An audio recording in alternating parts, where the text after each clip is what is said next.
मुस्तफाबाद में फटा फैक्ट्री में सिलेंडर, एक शख्स की गई जान, 6 गंभीर रूप से घायल। पुलिस जुटी पूरे मामले की जांच में।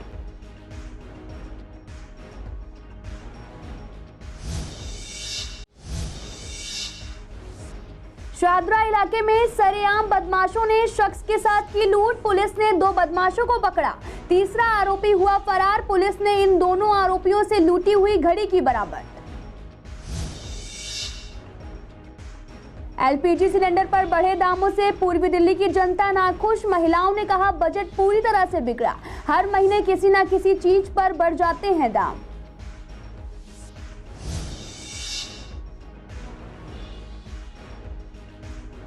दिल्ली में वैक्सीनेशन की रफ्तार पड़ी धीमी। स्वामी दयानंद अस्पताल के नोडल अधिकारी ने कहा, बूस्टर डोज के लिए होती थी पहले ज्यादा भीड़, अब सिर्फ 100 लोग ही आ रहे बूस्टर डोज लगवाने। वजीराबाद पुलिस ट्रेनिंग सेंटर में जेल वार्डन की हुई मौत। मृतक के परिजनों ने सेंटर के बाहर किया जमकर हंगामा। पुलिस ने बॉडी को पोस्टमार्टम के लिए भेजा।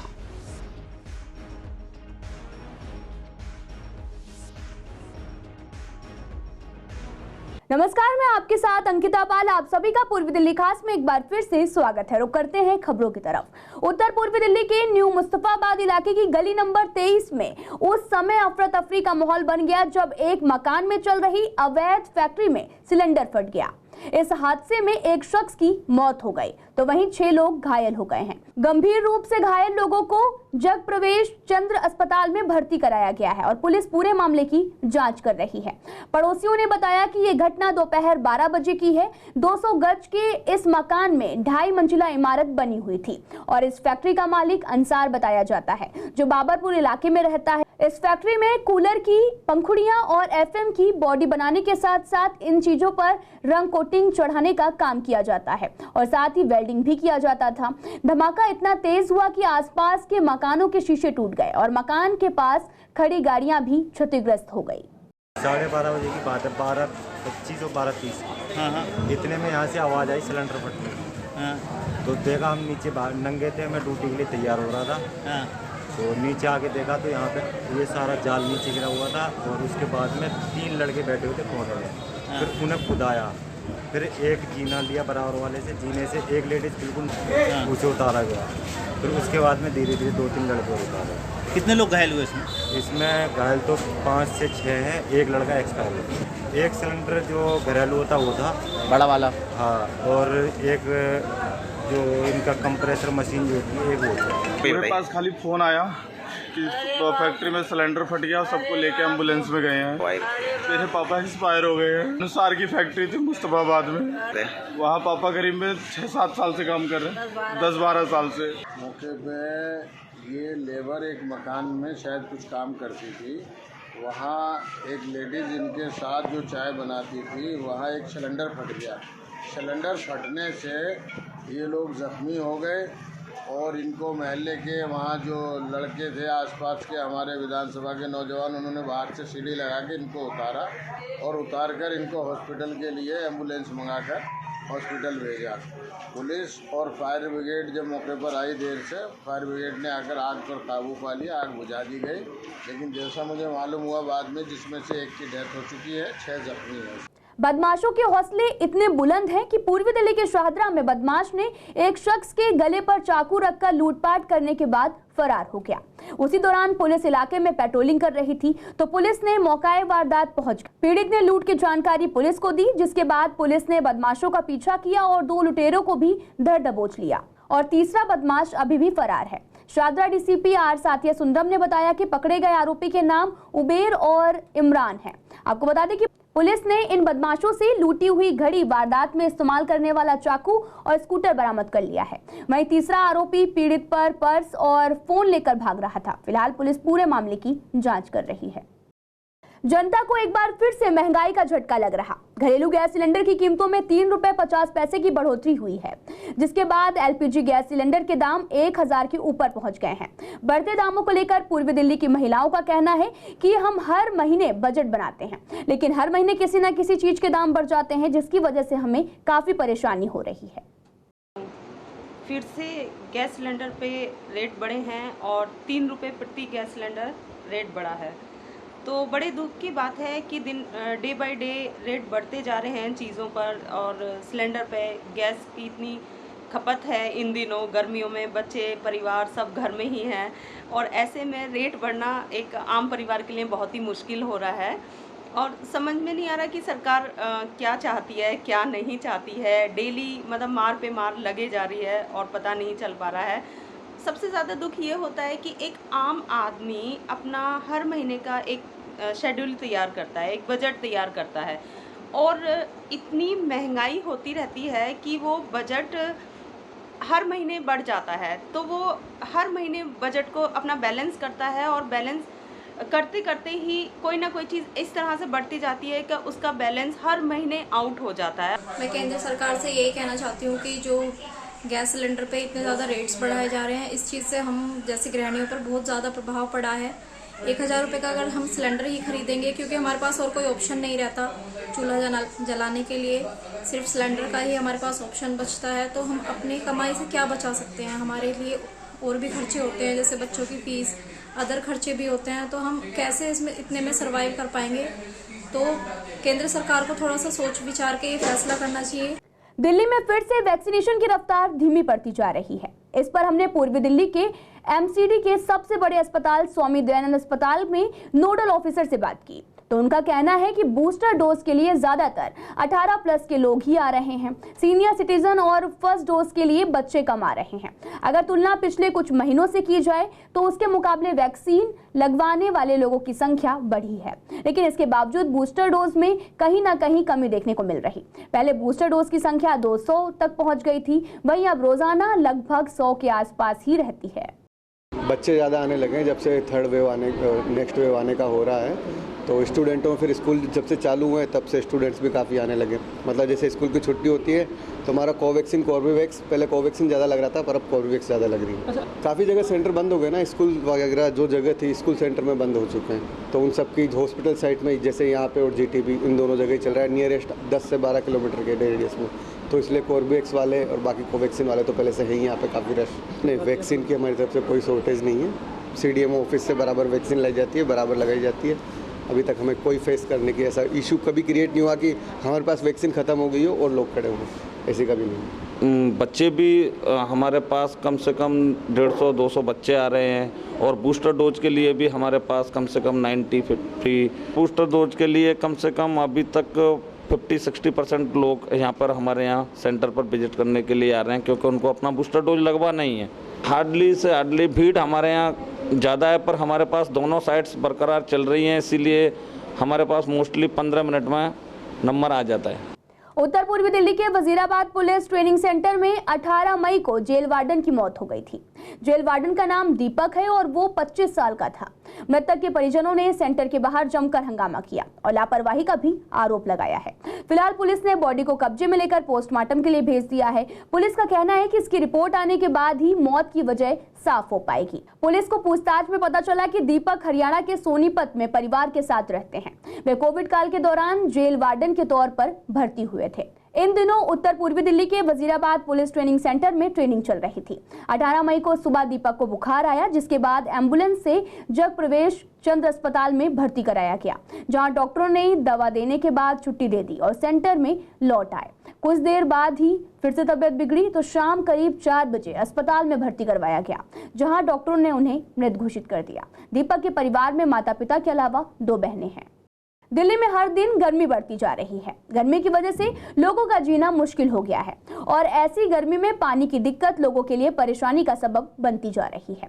पूर्वी दिल्ली की गाजीपुर मंडी में व्यापारियों को मंडी में लंबे समय से पानी की सुविधा नहीं मिल पा रही है और मंडी व्यापारियों के लिए पानी का टैंकर आता है, लेकिन पानी के टैंकर को साफ नहीं किया जाता और उस पानी को पीने से बीमारियां होती हैं। इसलिए मंडी व्यापारियों को पानी खरीद कर पीना पड़ता है, जिससे कि पीने के पानी का खर्चा ज्यादा होता है और महीने में पीने के पानी का खर्चा 6000 रुपए तक हो जाता है। व्यापारियों का कहना था कि सरकार द्वारा जो पानी दिया जाता है वो पानी पीने लायक नहीं होता है। पहली बात तो पीने का पानी तो मंडी में है ही नहीं। पीने का पानी है दुकानदार वाला खरीदता है, जिसका महीने का कम से कम एक दुकान का मिनिमम 5000 से कम बिल नहीं है पानी का जो खरीदता है। दूसरा, जो हाथ धोने के लिए नहाने के लिए लेबर के लिए पानी चाहिए, वही पानी ये मंडी नहीं दे पा रही है। हमसे टैक्स ले रही है 1%, सुविधा पानी की देनी चाहिए वो भी नहीं दे रही है हमें। जो पानी आता है वो घंटे 2 घंटे को चला दिया, उसके बाद में फिर छुट्टी कर दी। अब मुझे ये बताइए, ये मंडी है, हजारों आदमी की तादाद में यहाँ आदमी आता है, एक एक दुकान पे 10 आदमी 15 आदमी काम करते हैं, तो उनको पानी कहाँ मिल जाएगा 1 घंटे का? यहाँ कोई ऐसा सिस्टम नहीं है कि भाई हमारी टंकियाँ रख जाएं, उसमें हम 500 लीटर 1000 लीटर पानी भर लें, ऐसा भी कोई सिस्टम नहीं है। पानी 3-4 प्याऊ मंडी के अंदर बने हुए हैं, लेकिन पानी जो है ना वो नहीं है फिल्टर। दुकान पे डिपेंड करता कितना खर्चा उसका। हमारे यहाँ 8 से 10-12 आ जाती है वाटर कूलर, 250-300 रोज का खर्चा है, 300 रुपये रोज का खर्चा होना। 22 मई को तीनों एमसीडी एक हो जाएंगी। एडीएमसी को नोटिफिकेशन भी मिल चुका है और 22 मई को तीनों एमसीडी भंग हो जाएंगी। मेयर श्याम सुंदर अग्रवाल ने कहा कि ईडीएमसी 22 मई को एक हो जाएगी, जिसका नोटिफिकेशन ईडीएमसी को मिल गया है। 22 मई के बाद पार्षद और ईडीएमसी नेताओं के नाम के आगे पूर्व लग जाएगा, क्योंकि उनका कार्यकाल खत्म हो जाएगा। जो निगम के कर्मचारी कौन से दफ्तर में काम करेंगे, कहां पोस्टिंग होगी, ये अभी तक साफ नहीं हुआ है। मैंने जो पढ़ा है उस ऑर्डर के मुताबिक निगम का एकीकरण 22 तारीख के बाद हो जाएगा और लागू भी हो जाएगा। और ये बात सच है, जितने भी निगम के कर्मचारी हैं उनको कहीं ना कहीं काम करना है। निगम के एकीकरण होने के बाद उनकी ड्यूटी बन जाती है कि उस निगम को जाकर ज्वाइन करें। लेकिन कौन सा कर्मचारी कहाँ जाएगा अभी ये तय नहीं है। ये वरीयता के आधार पे उनकी सीनियरिटी के हिसाब से ये तय होगा। इसके अलावा कुछ लोग जोन में जाएंगे, तो हमारे 2 जोन भी हैं, कुछ हेड ऑफिस में जाएंगे, तो जहाँ जहाँ जिसकी जैसे आवश्यकता होगी वो लोग जाएंगे। जहाँ तक हलचल की बात है, ऐसी को हलचल सबको मालूम था कि 22 तारीख को कार्यकाल सभी का समाप्त होना, सभी को एकीकरण की स्थिति में जाना है, तो सब उसके लिए पहले से तैयार थे और सब एकीकरण के हिसाब जो भी काम मिलेगा सब अपना काम करेंगे। 2 दिन में तय नहीं होगी, उसको लगेगा, मैं समझता हूँ कि कम से 1 सप्ताह 10 दिन लगेंगे और उसके अंदर पता चलेगा किसको कहाँ जाना है। जिसको जहाँ ड्यूटी किसी को खाली नहीं बैठने दिया जाएगा, सब अपने अपने काम में लेंगे, जो जिसको काम दिया जाएगा वो काम करने वाले हैं। और मैंने बहुत कर्मचारी से बात है, किसी की भी मनस्थिति ऐसी नहीं है, किसी को भी नहीं लग रहा कि हमारा क्या होगा, तो सब ड्यूटी पे है, ऑन ड्यूटी है, काम करना है। वो बिल्डिंग की चीज होने वाली है, चाहे वो बिल्डिंग पटवारी की हो चाहे सिविक सेंटर की हो, इसके अलावा कोई बदलाव आने वाला नहीं है। एनजीटी ने आदेश जारी किया है कि जब तक एक्सपर्ट ना कहें, गाजीपुर बुचड़खाना पूरी तरह से बंद किया जाए। बीएस पवार ने कहा कि स्लोटर हाउस में पानी की दिक्कत आ रही है। कई सालों से हम जल बोर्ड को लेटर भी लिख चुके हैं, लेकिन जल बोर्ड हमें पानी देने के लिए तैयार नहीं है। ऐसे में हमें फिलहाल साफ सफाई के लिए पानी की जरूरत होती है, लेकिन हम किसी तरह से अपना काम चला रहे हैं। स्लोटर हाउस में काम बंद नहीं है और काम वहां पर अभी भी चल रहा है। एक वकील साहब थे शैलेश कुमार सिंह जी, उन्होंने एनजीटी में एक प्रेयर की थी कि जो स्लोटर हाउस है वो नॉर्म्स का उल्लंघन करके पर्यावरण को नुकसान पहुंचा रहा है। उसमें एनजीटी ने एक 5 की कमेटी बनाई थी, जिसमें डीपीसीसी, सीपीसीसी और हम ईडीएमसी थे, दिल्ली पुलिस थी उसमें, और जुडिशियल मजिस्ट्रेट भी थे। उनकी कमेटी ने फाइंड की सारी चीजें प्रॉपर पाई गई हैं, लेकिन उसमें था अंडरग्राउंड वाटर का दोहन हुआ था, 5 बोरवेल वहां पर चल रही थी। यूनिफाइड से पहले जब यूनिफाइड में थे तो वहां पर हमने 2008 में भी 2010 में भी लगातार जल बोर्ड को रिक्वेस्ट करते रहे कि आप हमें पानी दीजिए, पानी के बिना मीट का काम चल नहीं सकता है। अगर हमने हाइजेनिक चीजें देनी है पब्लिक को तो पानी जरूरी है। तो तब से लगातार जल बोर्ड, और अभी कल ही एक लेटर जल बोर्ड का है कि हम आपको पानी बिल्कुल मुहैया नहीं कर, हमारे पास एक्स्ट्रा पानी नहीं है जल में। तो हमने उनसे रिक्वेस्ट की, प्रे किया कि भाई हमारे 5 बोरवेल हैं, उनको आप हमें परमिशन दीजिए कि जब आप लोगों को ग्राउंड वाटर पानी पिला रहे हैं, बूस्टर पंप के साथ आपने बोरवेल खोद रखे हैं, तो हमें परमिशन दीजिए। जल बोर्ड ने हाथ खड़े कर दिए हैं। अब उसमें माने एनजीटी का 2 स्तर पर ये बातें कर दी हैं कि डीपीसीसी और सीपीसी को बोल दिया कि आप इसके नॉर्म्स देखिए, इसके नॉर्म्स में काम कर रहा है तो आप इसको इजाजत दीजिए। दिल्ली सरकार के शिक्षा विभाग ने एक नोटिफिकेशन जारी किया था, जिसमें दिल्ली सरकार ने कहा था कि अल्पसंख्यक कैटेगरी के बच्चों को फीस प्राइवेट स्कूल नहीं बल्कि दिल्ली सरकार वापस करेगी। आरसी जैन का कहना है कि दिल्ली सरकार ने जो फीस वापस करने की बात कही थी, उससे प्राइवेट स्कूलों में लड़ाई झगड़े का माहौल बन गया है। दिल्ली सरकार से जैन ने मांग की है कि अल्पसंख्यक बच्चों के अलावा हर वर्ग का बच्चा कोरोना काल में प्रभावित हुआ, और जिन बच्चों ने प्राइवेट स्कूलों में इस दौरान फीस जमा नहीं कराई, दिल्ली सरकार उन बच्चों की फीस हम प्राइवेट स्कूलों को दे ताकि हमारे बच्चों की हालत में सुधार हो सके। दिल्ली सरकार के द्वारा 12 मई को एक आदेश निकाला गया जिसमें सभी निजी स्कूलों को ये हिदायत दी गई है कि वो अपने स्कूल में पढ़ने वाले ऐसे तमाम अल्पसंख्यक बच्चों के द्वारा दी गई फीस जो उन्होंने वर्ष 2020-21 और 21-22 में पब्लिक स्कूलों को दी है उसको वेरीफाई करके दिल्ली सरकार के शिक्षा विभाग में ये वेरिफिकेशन दें कि इन बच्चों ने कोरोना पीरियड में हमें ये फीस दी है, ताकि दिल्ली सरकार ऐसे अल्पसंख्यक वर्ग के बच्चों की फीस सीधे उनके खाते में भेज सके। पर भ्रम ये फैलाया जा रहा कुछ राजनीतिक पार्टियों द्वारा और कुछ बाकी लोगों द्वारा कि ये फीस निजी स्कूलों ने वापस करनी है, जिसके कारण स्कूलों के बाहर हंगामे शुरू हो गए। पेरेंट्स ने दबाव बनाना शुरू कर दिया कि वो फीस दिल्ली सरकार ना वापस करके पब्लिक स्कूलों को करनी है। मैं दिल्ली सरकार से इसके साथ ही ये भी अपील करता हूँ कि कोरोना काल में गरीब अमीर सभी प्रकार के, चाहे वो अल्पसंख्यक वर्ग के बच्चे रहे हैं चाहे वो बहुसंख्यक वर्ग के बच्चे रहे हैं, सभी पीड़ित रहे हैं। जिन लोगों ने फीस नहीं भी दी है पब्लिक स्कूलों को, उनकी फीस तो दिल्ली सरकार पब्लिक स्कूलों को दे, और जिन्होंने पब्लिक स्कूलों को उस पीरियड में फीस दी है चाहे वो किसी भी वर्ग के बच्चे हों, उनकी फीस दिल्ली सरकार उन सभी बच्चों के खातों में ट्रांसफर करे। उत्तर पूर्वी दिल्ली के नंद नगरी डीएम ऑफिस में वोटर आईडी कार्ड जागरूक अभियान चलाया गया।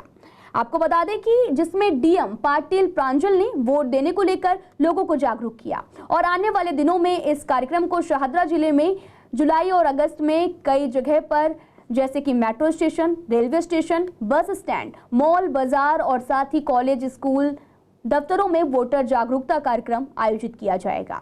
इस कार्यक्रम में लोगों को बताया जाएगा कि अगर आपका वोटर आईडी कार्ड नहीं बना है तो आप जल्द से जल्द वोटर आईडी कार्ड बनवा सकते हैं, और साथ ही जो लोग नशीले पदार्थों का सेवन करते हैं उन्हें भी कुछ ना कुछ काम करवाकर नशा छुड़वाने का अभियान चलाया जाएगा। इस मीटिंग में कला शक्ति के बारे में भी बताया गया है। तो कला शक्ति एक डिस्ट्रिक्ट एडमिनिस्ट्रेशन शाहदरा का प्रोग्राम है। तो वी आर ट्राइंग टू कला शक्ति is like empowerment through art. तो डिफरेंट आर्ट द्वारा कैसे लोगों में एकता लाई जाए और कैसे उनमें कॉन्फिडेंस डेवलप किया जाए, कैसे उनको उनकी health, mental health issues, social issues को एड्रेस किया जाए, ये हमारी इसके द्वारा पहल है। और हमारे साथ इब्भास जो हमारे दिल्ली का बहुत ही एक शानदार अच्छा हॉस्पिटल है। Basically election commission of India का दिशा निर्देश है कि हर जिला जो है वो थोड़े थोड़े अवसर पे मीडिया के माध्यम से लोगों को जागरूक करता रहे कि जो भी हम काम कर रहे हैं इलेक्शन के अंदर। और जैसा हमने आपको बताया कि किस तरीके से पिछले दिनों भी हमने कैंप लगा के लोगों को जागरूक किया। अभी हम लोगों ने पीछे करकटडुमा में कैंप लगाया था जिस दिन लोक अदालत था, वो काफ़ी सक्सेसफुल रहा था। उसी तरीके से आने वाले दिनों में चूँकि आज़ादी का अमृत महोत्सव हम लोग मना रहे हैं, तो हमारी कोशिश है कि 75 अलग अलग स्थानों पे, जैसे मेट्रो स्टेशन है, व्यवसायिक केंद्र है, मॉल हैं, स्कूल्स हैं, ऐसे केंद्रों पे हम जाके कैंप लगाएं, लोगों को जागरूक करें। वहाँ न केवल उनके वोट रजिस्टर हों बल्कि उनको मोरल वैल्यूज़ भी बताया जाए कि वोट क्यों इम्पॉर्टेंट है। और हमारा लोकतंत्र तभी मजबूत होगा जब हम अपने वोट का सही तरीके से इस्तेमाल करते हैं। बेसिकली जैसे आपने देखा होगा हमारे डेबिट कार्ड होते हैं, उसके अंदर एपिक होता है, एटीएम कार्ड होता है, उस पर एपिक होता है। इसी तरीके का जो नया हमारा एपिक कार्ड आएगा जो पूरे दिल्ली में लागू होगा, इसके अंदर बहुत सारी नई तकनीकी सुविधाएं लैस हैं और उसमें सारी जानकारियां जो हैं वोटर्स की वो निहित होंगी, और जो भी अधिकारी हैं वो उसको उसी मौके पे उससे सारी इन्फॉर्मेशन जो है वो QR कोड वगैरह के माध्यम से। ऐसे मरीज़ जो ठीक होकर हमारे यहाँ से जाते हैं उनको कम्युनिटी में वापस प्रोडक्टिव लाइफ में जोड़ना, उनको सेल्फ सस्टेन करना, ये एक बहुत ट्रीटमेंट का बहुत बड़ा पार्ट है। और इब्भास जो है इसमें बहुत अग्रणी है। हमने नीरो रिहैबिलिटेशन का पूरा डिपार्टमेंट बनाया है जिसमें ऐसे मरीज़ जो ठीक हो चुके हैं उनको आगे रिहैबिलिटेट करते हैं, चाहे वो फिजिकल थेरेपी हो, चाहे वो साइकोलॉजिकल काउंसलिंग हो, चाहे वो ऑक्यूपेशनल थेरेपी हो, चाहे वो स्किल की हो। हम वहाँ पे लोगों को म्यूजिक भी सिखाते हैं। फिलहाल पूर्वी दिल्ली खास में आज के लिए इतना ही। तमाम खबरों के लिए आप देखते रहिए CCN लाइव।